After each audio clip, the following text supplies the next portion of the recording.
Good morning दोस्तों। आजकल China और इंडिया में जो डिस्प्यूट चल रहा है लेह लद्दाख में, उसको लेकर के बहुत से लोग जो हैं अपना अपना ज्ञान पेल रहे हैं। और ज्ञान भी अधिकतर वह लोग पेल रहे हैं जिन्होंने कभी बॉर्डर भी नहीं देखा होगा कि बॉर्डर क्या चीज़ होती है दो देशों का। और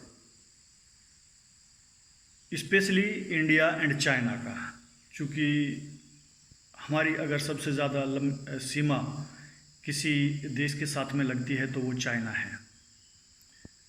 और वह अभी तक निश्चित नहीं है, 70 साल से ऊपर हो गया कि भाई कहाँ से हमारी सीमा स्टार्ट होती है। 1962 में जो स्थिति थी वह आज तक लगातार वैसी की वैसी ही बनी हुई है। और उस पर बहुत सी मीटिंग्स और बहुत से एक दूसरे देशों के विदेश मंत्रियों का मिलना जुलना होता रहता है। और मानो कि जो गलवान घाटी में हुआ है वह पहली बार हो रहा हो इस सरकार के शासन में या अन्य सरकारों के शासन में। और लोग जो हैं ज्ञान पेलने में लगे हुए हैं, जिन्होंने अपने जीवन में कभी बॉर्डर नहीं देखा होगा। इवन बहुत से एक्स सर्विसमैन भी ऐसे होंगे जो कभी अपने सर्विस के दौरान बॉर्डर नहीं देखे होंगे, वहाँ तक गए भी नहीं होंगे। बस ज्ञान पेलने में लगे हैं कि मानो सारी विशेषज्ञता इन्हीं लोगों के पास है। और जो इस देश में जो आईएएस आईपीएस हैं, जिनके ऊपर ये जिम्मेदारी है, जो ये सबसे बड़े अधिकारी इस देश के अंदर माने जाते हैं सेक्रेटरी लेवल के, उनसे भी ज़्यादा ज्ञान इन लोगों के पास है। मैं मानता हूँ कि प्रधानमंत्री जी जो है उनसे कुछ चीज़ बोलते होंगे, भाई ये चीज़ करनी है, इसका समाधान ढूंढिए। प्रधानमंत्री समाधान नहीं ढूंढता उस चीज़ का, ठीक है ना। वो आदेश देता है कि ये चीज़ ऐसे करनी है, इसको कीजिए और इसका समाधान निकालिए कि कैसे हो सकता है। ये जिम्मेदारी उन सेक्रेटरीज़ की होती है, उस डिपार्टमेंट की होती है कि वो उसका सोल्यूशन निकाले। और क्या कुछ हुआ है क्या कुछ नहीं हुआ है, यह कोई प्रधानमंत्री जाकर के बॉर्डर पर नहीं देखता है। चाहे वो उसमें जवाहरलाल नेहरू रहे हों, चाहे राजीव गांधी रहे हों, चाहे इंदिरा जी रही हों। और आजकल सब ज्ञान पेलने में लगे हैं कि मोदी ऐसा है, मोदी ऐसा है। मेरे को बता दीजिए, पाकिस्तान और बांग्लादेश बनाने से हिंदुस्तान को क्या फ़ायदा हुआ है? केवल अपने देश के जवानों को खोने के अलावा। हमने उनके 90,000 जवान खो दिए, परंतु आज तक भी हम 1971 के जो प्रिजनर्स हैं पाकिस्तान में, हम उनको वापस नहीं ला सके। तो ये असफलता है, आप इसको सफलता कहेंगे या असफलता कहेंगे?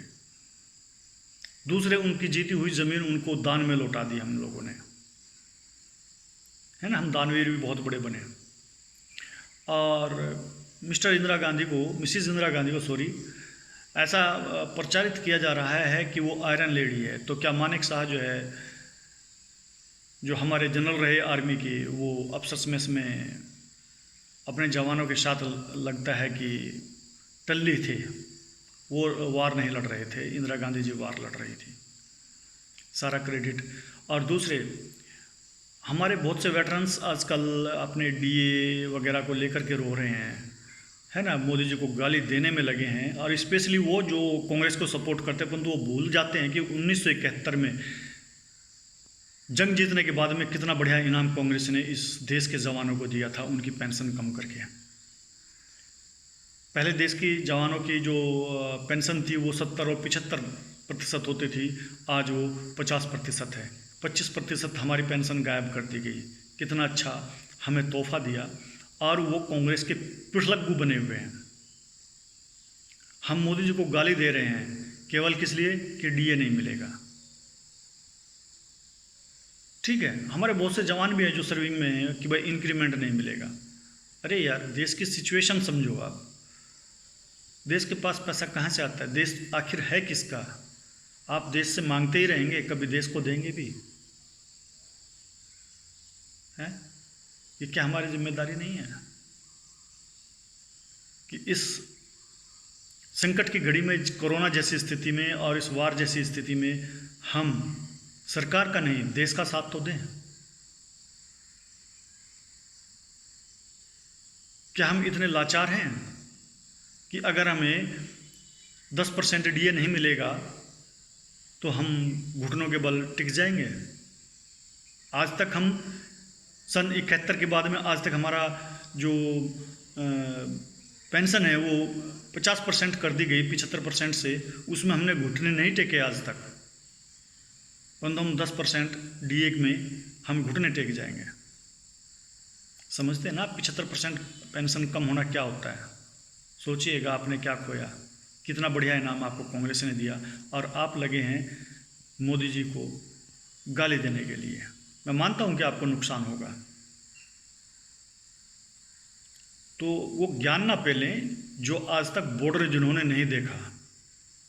अधिकतर लोग वही ज्ञान पेल रहे हैं खड़े होकर के सोशल मीडिया में, जिन्होंने आज तक बॉर्डर नहीं देखा कि बॉर्डर होती क्या चीज़ है। और उसमें केवल सिविलियंस लोग ही नहीं हैं, वह लोग भी हैं जो एक्स सर्विसमैन हैं। हमारे लगभग 90% लोग जो हैं ऐसे होते हैं, स्पेशली एयरफोर्स और नेवी के, जो बॉर्डर ही नहीं देख पाते। और मैं कहता हूं कि एयरफोर्स के तो 95% लोग ऐसे होंगे जिन्होंने कभी बॉर्डर ही नहीं देखा होगा अपनी सर्विस काल में, क्योंकि 1971 के बाद में कोई वार नहीं हुआ एक्सेप्ट कारगिल। वो भी छोटा मोटा वार था और उसमें भी उन्होंने बॉर्डर नहीं देखा होगा, एक्सेप्ट जो मिसाइल्स यूनिट्स हैं उनको छोड़ करके या रडार यूनिट्स हैं में रहे हैं कारगिल के दौरान, उन्होंने भी बॉर्डर नहीं देखा होगा। ये भी पता नहीं होगा बॉर्डर होता कहाँ है और कैसा होता है। Thank you, bye bye.